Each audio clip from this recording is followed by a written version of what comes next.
बिहार विधानसभा चुनाव से पहले एसआईआर और कांग्रेस सांसद राहुल गांधी के आरोप यानी कि वोट चोरी पर फिलहाल बिहार से लेकर केंद्र तक की राजनीति गर्मा गई है। राहुल गांधी के आरोप के बाद 17 अगस्त को चुनाव आयोग ने एक प्रेस कॉन्फ्रेंस की, जिसमें उन्होंने चेतावनी देते हुए कहा कि राहुल गांधी हलफनामा दें या माफी मांगे। इसी बीच एक और बड़ी खबर सामने आई है। खबर यह है कि चुनाव आयोग ने एक लिस्ट जारी की है, जिसमें करीब 65 लाख लोगों के नाम हैं जो इस बार चुनाव आयोग ने हटा दिए थे, और इन सभी नामों को सार्वजनिक करने के लिए पिछले दिनों सुप्रीम कोर्ट ने चुनाव आयोग को आदेश दिया था। चुनाव आयोग ने इन 65 लाख लोगों के नाम वेबसाइट पर अपलोड कर दिए हैं। हालांकि आपको ये भी बता दें कि ये सभी नाम चुनाव आयोग ने एसआईआर के दौरान काटे थे। ऐसे में सवाल ये उठता है कि क्या इस लिस्ट में आप अपना नाम चेक कर सकते हैं अगर आपका नाम कट गया हो तो।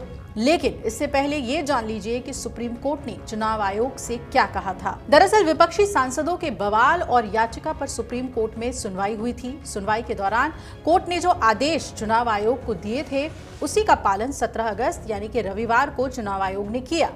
चुनाव आयुक्त ज्ञानेश कुमार ने रविवार को यह कहा कि बिहार की मतदाता सूची से हटाए गए 65 लाख लोगों के नाम जिलाधिकारियों की वेबसाइटों पर अपलोड कर दिए गए हैं। चुनाव आयोग की ओर से जारी दिशा निर्देशों के अनुसार निर्वाचक पंजीयन अधिकारी यानी कि ईआरओ, जो कि एसडीएम स्तर के अधिकारी होते हैं, बूथ स्तरीय अधिकारियों यानी कि बीएलओ की सहायता से मतदाता सूची तैयार करते हैं और उसे अंतिम रूप देते हैं। अब आप अपना नाम चेक कैसे कर सकते हैं, बताते हैं आपको। बिहार में हुई एसआईआर में अगर आपका नाम भी कट गया है तो आप अपना नाम voters.eci.gov.in पर चेक कर सकते हैं। इस वेबसाइट पर जाकर अपने नाम के बारे में आप जानकारी निकाल सकते हैं।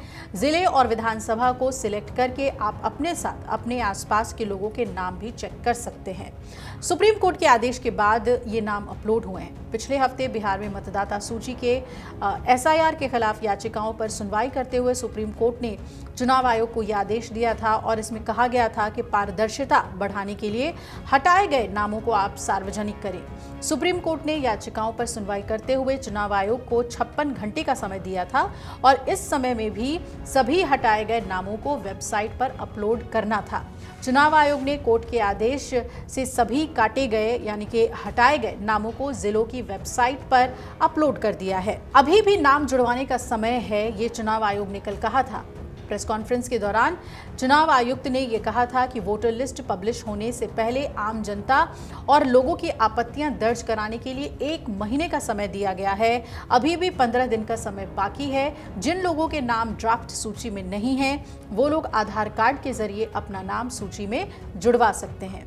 अब आइए बात कर लेते हैं कि राहुल गांधी के आरोपों पर चुनाव आयोग ने क्या कुछ कहा। राहुल गांधी की ओर से लगाए गए वोट चोरी के आरोपों और बिहार में मतदाता सूची पर एसआईआर को लेकर विपक्षी दलों के लगातार विरोध के बीच निर्वाचन आयोग ने रविवार को प्रेस कॉन्फ्रेंस किया और कई सवालों के जवाब दिए और राहुल गांधी को भी चुनौती दी। चुनाव आयोग ने बताया कि पिछले 20 साल से हर साल रिवीजन होता है। इसमें साधारण तौर पर रिवीजन होता है और 20 साल से इंटेंसिव रिवीजन नहीं हुआ था, और जो कि इससे पहले होता था। अब तक 10 से ज्यादा बार एसआईआर किया जा चुका है। एसआईआर में वोटर लिस्ट का टोटल रिवीजन होता है, और ये जरूरी था कि सभी दलों की शिकायतें आती कि वोट बढ़ गए हैं या वोट कट गए हैं। कई लोग शहर में चले गए हैं, वोट कटवाने की भी दिक्कत होती है, वो परेशान होते हैं। उन्हें हम ये रास्ता देते हैं कि जब कोई गाँव छोड़कर शहर जाता है तो वहाँ भी वोट बनवा लेता है। इसका एक ही तरीका है कि स्पेशल इंटेंसिव वोटर रिवीजन हो, और इसमें बीएलओ डोर टू डोर जाते हैं। 90,000 बीएलओ 7 करोड़ 89 लाख लोगों के घर गए। जो लोग मृत पाए गए, किसी का नाम 2 जगह पर था, ऐसे 4,24,000 फॉर्म्स हमें वापस मिले। मतदाता के साथ चट्टान की तरह खड़ा हुआ है। अगर कोई सोचता है कि एक पीपीटी देकर, जो कि चुनाव आयोग के आंकड़े नहीं हैं, चुनाव आयोग ने मतदाता सूची जरूर दी है, लेकिन पीपीटी में गलत तरीके से एनालाइज करना, गलत आंकड़े देना और यह कहना कि ये पोलिंग ऑफिसर ने कहा है कि इस महिला ने 2 बार वोट दिया है, इतने संगीन विषयों पर बिना हलफनामे के चुनाव आयोग को काम नहीं करना चाहिए। ये संविधान और कानून दोनों से विरुद्ध में होगा। और यह भी मैं आपको बतलाना चाहता हूं कि ये सवाल जो आया था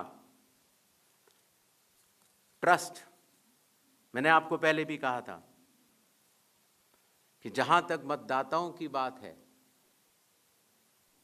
हिंदुस्तान में 60% से ज्यादा वोटिंग होती है। जो दुनिया के बड़े बड़े जनतंत्र जिसके लिए सोच सकते हैं, दुनिया का सबसे बड़ा जनतंत्र है भारत। दुनिया का सबसे बड़ी मतदाता सूची हमारे पास है, लगभग 90 करोड़ से 100 करोड़ के बीच में।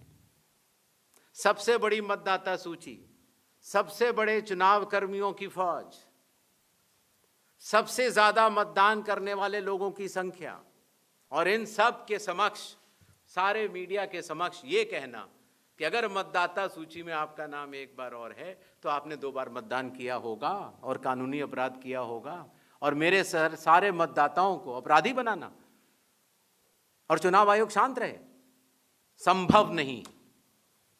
हलफनामा देना होगा या देश से माफी मांगनी होगी, तीसरा विकल्प नहीं है।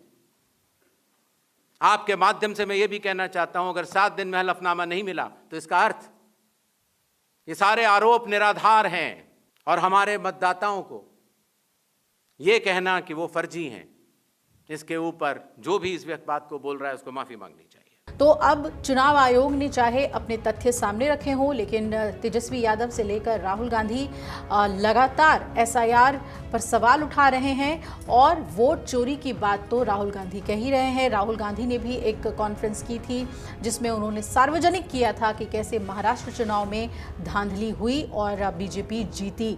इस पर चुनाव आयोग ने तथ्य रखे और ये भी कहा राहुल गांधी से कि आप या तो एफिडेविट दीजिए, सारे साक्ष्य दीजिए, और या फिर आप माफ़ी मांगिए, और चुनाव आयोग झुकने वाला नहीं है।